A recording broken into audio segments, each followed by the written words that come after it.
These wheel rakes, they work better when you go faster.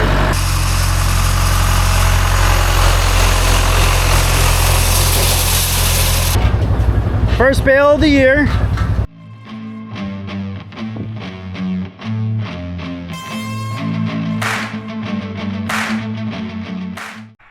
Hey, good morning.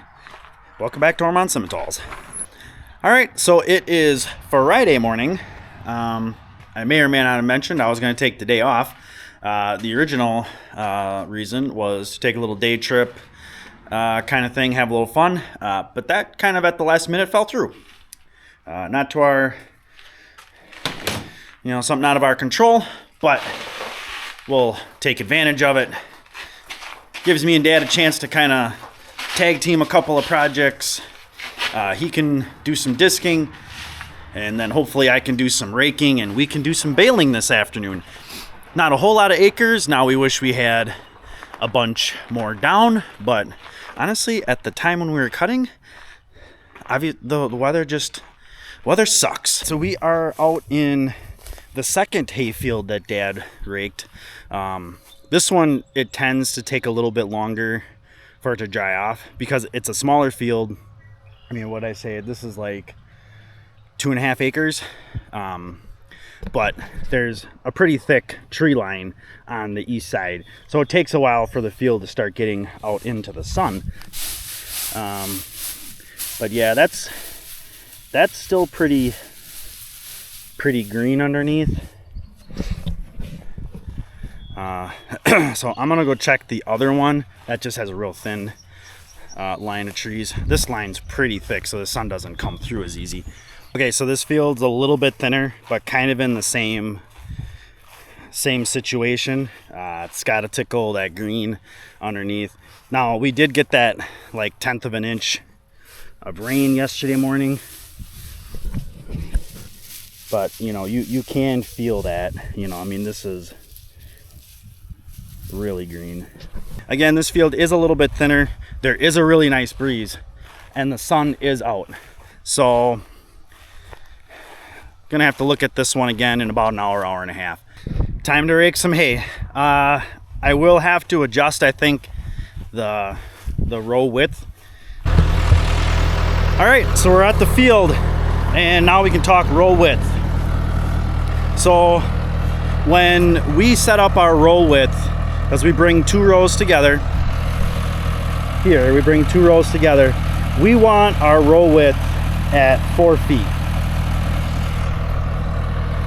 Because that's just the way it seems to work out for us.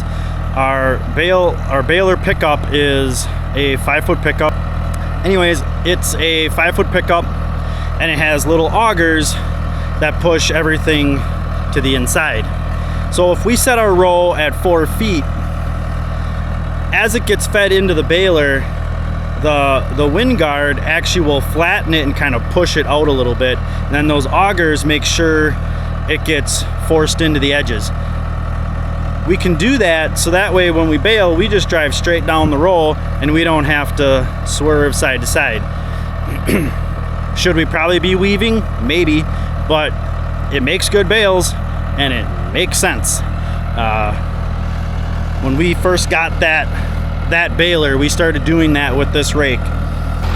Actually, I'm gonna do one round. Well, not one round, but one straight. So I don't start on the first round. I come in, since we're doing 2s, I come into row 5 and 6. And that way I can do down, turn around, and come back. And then I use the last 2 rounds, the last 4 rounds actually, to make the last 2 rows. On my way out, cleans everything up. So let's do it down and back, and let's evaluate row width.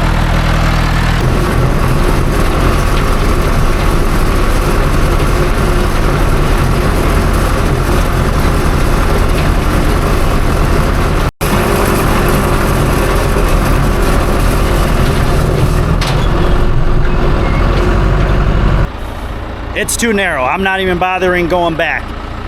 It's too narrow. So how do we widen it out, you say? Well, we've got this turnbuckle.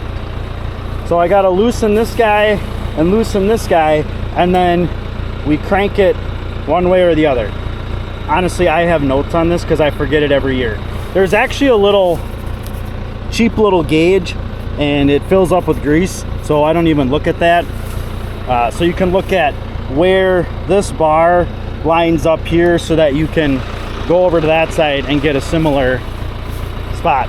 But all I do is we kind of have them set, they're really close side to side. So I'll take this and I'll do like 1 or 2 cranks to open it up, and then I'll go to the other side and do the same thing.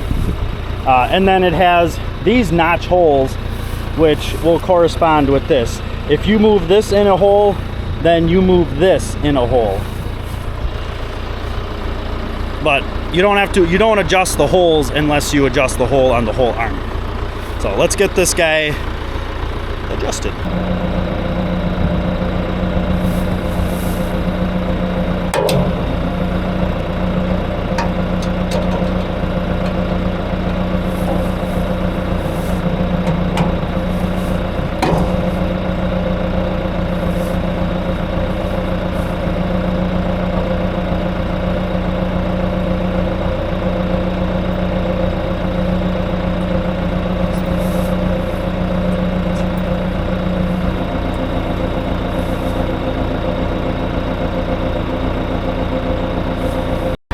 The other thing I've learned is don't make big adjustments.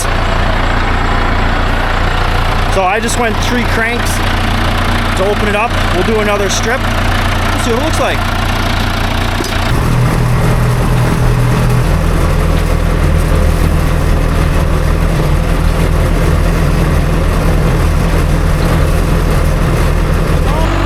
Yeah, so that looks pretty decent. Now, at the end, you get this gap in here, partially because it's thinner and partially because I slowed down. What we want is what we have down here, where those 2 rows, one rolls this way, one rolls this way, and they lay right next to each other.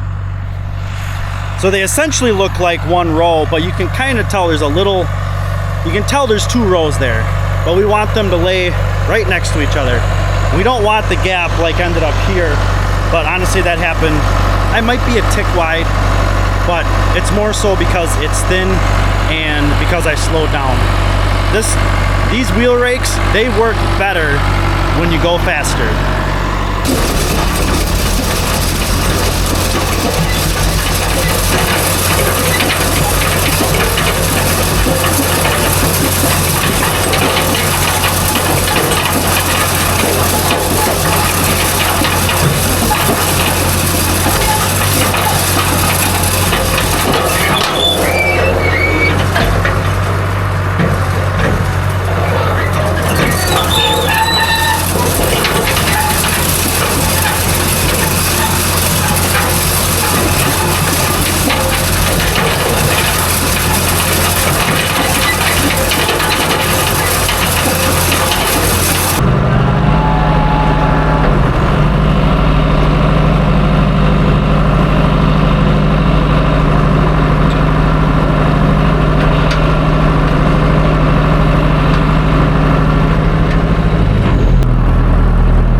Done.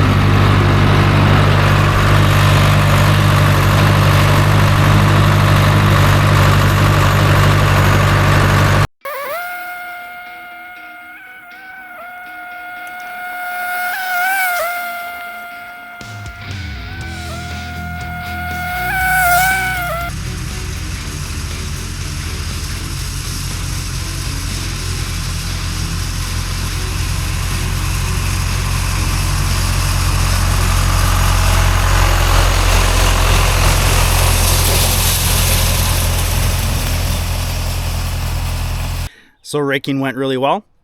It was awesome having the 2030 back on the rake. So we are back. I'm out at the first field that I raked that actually seemed a little bit greener yet when I raked it than the second one.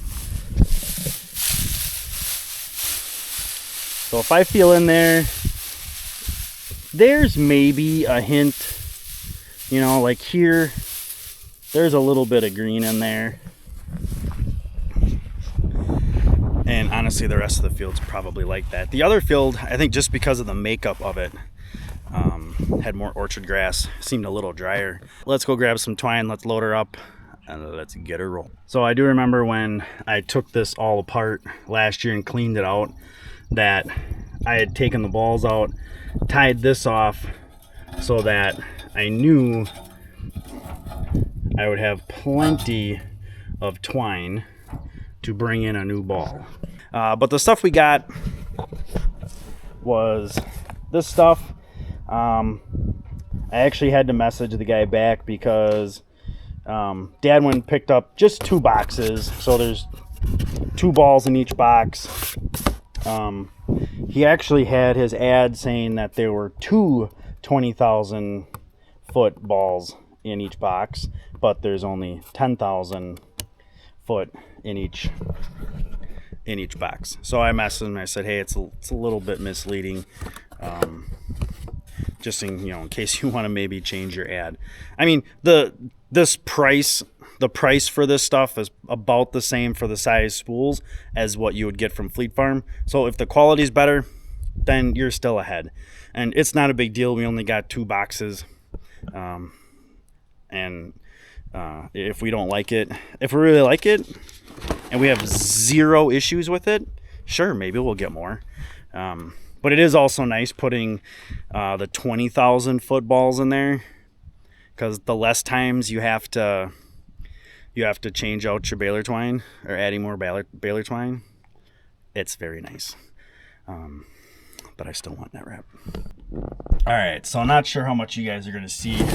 If we only have 1 spool, we're gonna put it in this guy here, because when it's up in here, I hope you guys can see it. So here's a tab it strings through, and then it strings through this. This is actually supposed to act like a tensioner to help put a little bit of tension on there. I don't know, it's really not a big deal. And then I need this one, but where's the other one? Oh, okay. It was in the same spot. When you're doing twine, you're always drawing from the center of the ball. You just need a decent knot. It only needs to last long enough to make it to the bale. All right, and then we just kind of take this stuff and we just kind of stuff it behind. It's gonna get picked up instantly and run and strung. And then what you do here, this kind of acts as an indicator, and we put some tape on here, and maybe I'll put some more tape, just some lines so you can see it spinning better. Gives you better effect, and I probably need to update that. But you'll take this and wrap it around. If you wrap it around once, it'll actually help with your tension. And then it goes here underneath to these arms here. Those arms swing to the middle and they catch, and then the automatic tire works it out.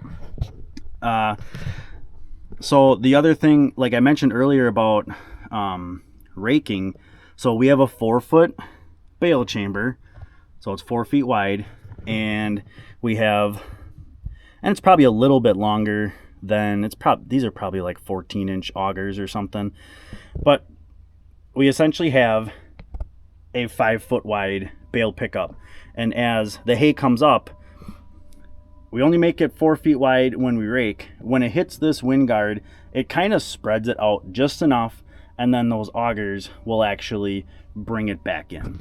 So when I say we only make our rows like 4 feet wide, that's why, because then the wind guard's gonna make it like 4.5, maybe 5 feet wide, and those augers will push it back in, and it helps keep everything nice and tight. So I gotta put one more ball in, and then I just noticed down by some of these pickup teeth, we've got some wrapped up twine. I gotta fix that.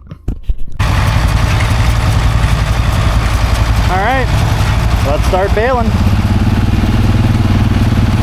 These first couple bales are always a little interesting. Figuring out what gear you want to be in, what speed you want to be at, all that stuff.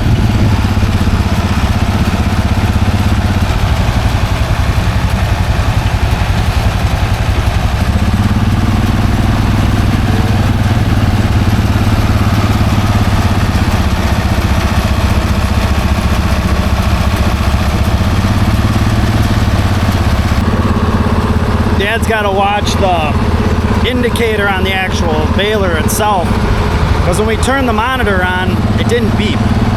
Normally it beeps to kind of let you know, hey, I'm alive.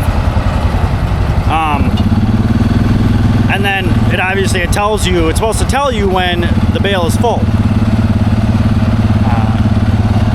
And we kind of have an idea of when the bale is full on the indicator on the baler itself. So if you get to a certain spot and the beep hasn't gone off yet, you better stop, or you're gonna break something. Just plain and simple, you're gonna break something. And most likely the belt.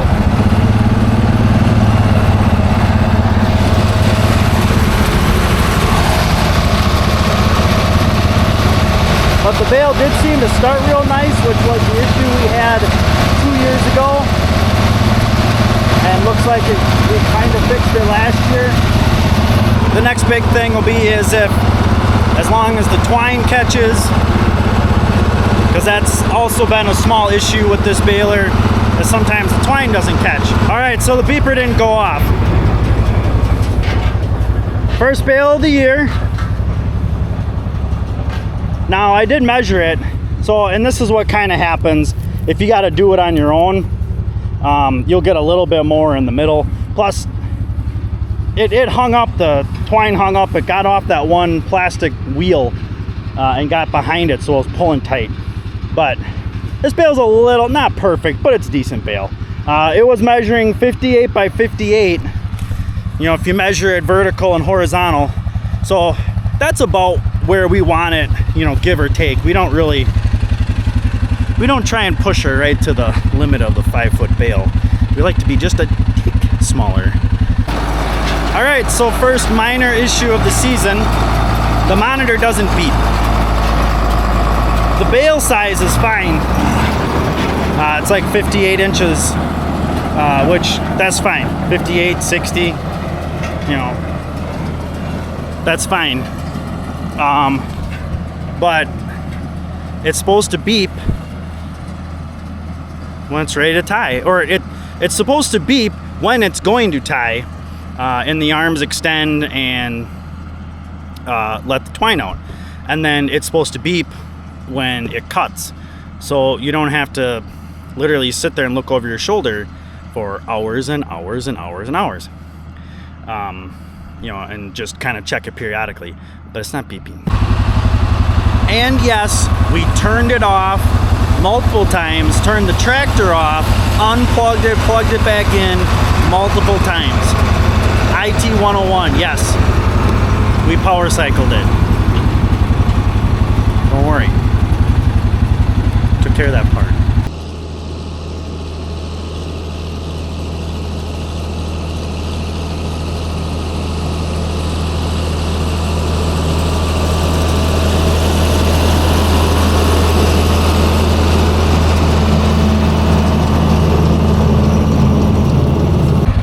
Okay, you know how I said, you take things out of the shed, you start using it, and you're like, what the heck? Kind of got to work the rust off of it. 3 bales, now it beeps. I don't freaking know. Dad, of course, said if we would have bought, there was a baler on Marketplace that he really, really liked. Spent like 40 minutes talking to the owner about it, and it was a nice baler. But we just don't have the money right now, and plus with the money we put into for our chopping stuff this fall, we can't afford it. So it did sell like a week ago. It was a nice baler. He just said, well, if we would have had that other baler, we'd be done by now. True.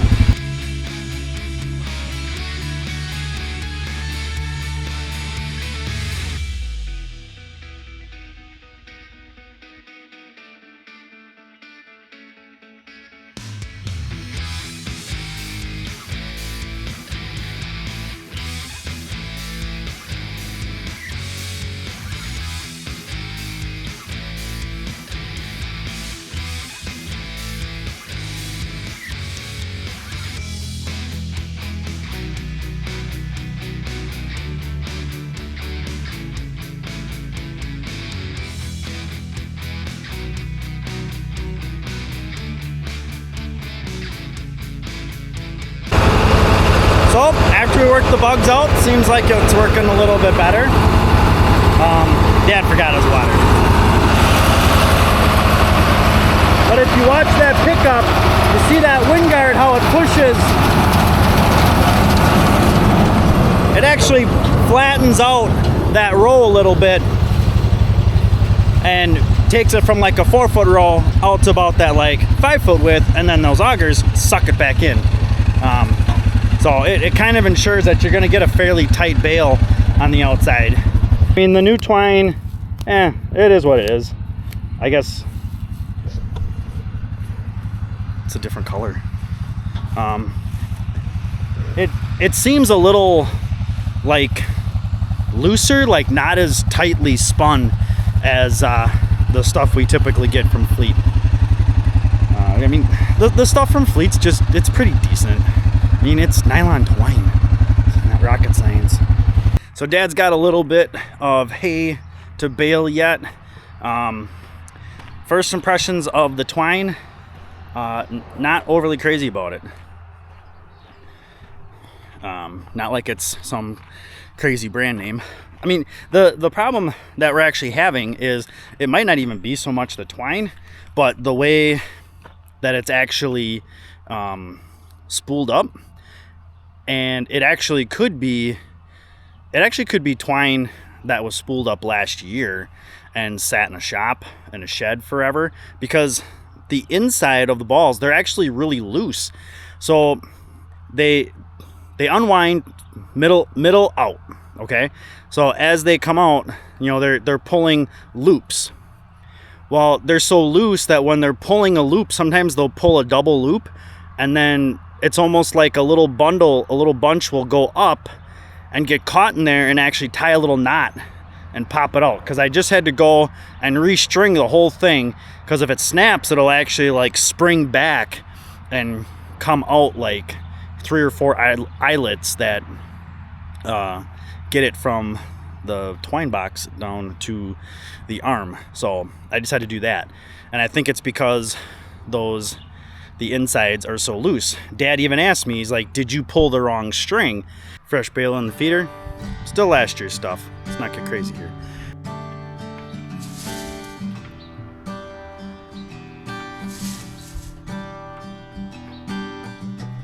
All right, so I think that's enough fun for one day.